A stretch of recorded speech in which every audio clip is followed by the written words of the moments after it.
Hey everybody, welcome back. So the last few lessons we were working on note identification, right? How to look at this instrument, how to understand it. So now we're going to play something called a chord, which is in English when we have letters, right? And letters combine to make words. In music, we have notes, which is what we were finding before, and those notes we can combine them to make these things called chords. So chords are basically a combination of notes to make a bigger sound. So when you heard me jamming before, right, you heard a chord. Which was like a combination of notes. So we're gonna get into all the mumbo jumbo of what makes it that chord and stuff like that, but I wanna get you playing and I wanna get you making some cool sounds as quickly as possible. So the chords we're gonna learn today are called minor seventh chords. I know it sounds like a lot, but it's actually not too hard to play.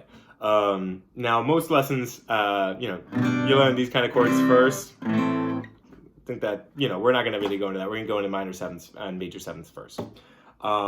So basically what a minor seventh is we're gonna take our hand like this, right? And then we're gonna pull it back like this, kind of making like a hook, right? See, like this, and we're gonna pull it back. So like this on the guitar and then backwards. So why are we doing that? Because we're gonna have a lot of fingers all in one fret, all right? And to do that, if we do it like this, your fingers get bunched up, you can't quite hit every note cleanly, it doesn't sound good, right? So the way we deal with that is we pull our hand back, right? You see it? Here's like this, I don't want it. Pull it back, you got plenty more real estate. So what makes up this chord is we're gonna put our index finger on the E string. We're gonna not play anything on the second string, which is the A string. We're not gonna play anything, okay? Now on the third string, the D string, we're gonna put our middle finger there, all right? And then our ring finger on the fourth string, and then our pinky on the fifth string, all right? So basically they're all together on top of each other, except that A string, nothing's playing it, all right? So when I play it all together, it's gonna sound kind of smooth, right? Minor seventh chords are kind of jazzy, kind of like using a lot of R&B. And the way we identify what that note is, what that chord is, we can identify it by our bass note, which is the lowest note we're playing. So what note was that? It was G, A, B, right? So here's A, it was an A. So we would call this chord a minor seven, all right? So if I was to play a B minor 7, I would take my index finger, I'd go to the B note on the E string, right? Right, we got G, A, B, I'd go to the B, I'd hook my hand right back, right? Give myself enough real estate, I'd skip that A string, put my middle finger, ring finger, and pinky.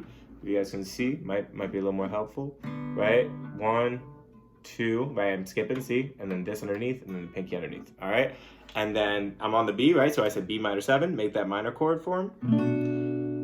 And the way I kind of remember how this is a minor seventh is, think about minor, right? There's a letter I in there. And it kind of looks like a lowercase I, right? You have your lowercase part, and then here you're dotting the I because you're skipping that string.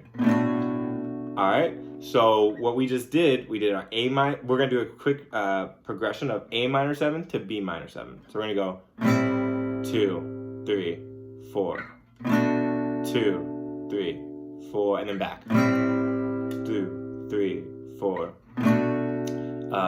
So right there, it's a simple little progression, but it sounds good, right? You can do so much over it.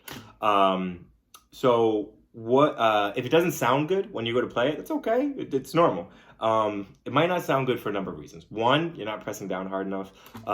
Guitar hurts in the early days, but you'll get calluses, it gets way easier over time. The other reason why it might not sound good is sometimes you might have your finger on the metal, on the metal fret itself, and it's going to sound kind of jumbled.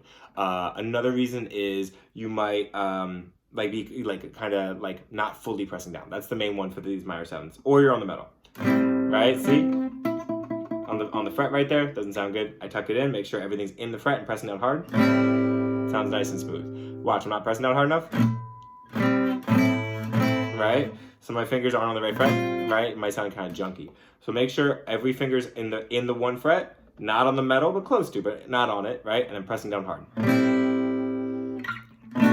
All right. So remember that jam we did before, the E, B, and then A, right? We can do that jam now with seventh chords, with the minor chords, right? So here's my E minor 7, right? Then I go to my B minor 7, right? Which is G, A, B, right? And then I go to my A minor 7, which is G, A, right? Here's A. And then I can go back up to my B minor 7. And then back up to my E minor 7. 2, 3, 4. 2, 3, 4, 2, 3, 4, 2, 3, 4. And you can kind of jam with that, right? Yeah, we'll get that later. All right, but yeah, so that was our lesson for today. Basically, how to play simple minor seventh chords on the E string. All right, so we'll get next week, next lesson, whatever. We'll get into how to play major seventh chords. All right, so we can be making kind of a different variety of sounds. All right, thanks so much. Great job this week. All right, talk to y'all soon. Bye.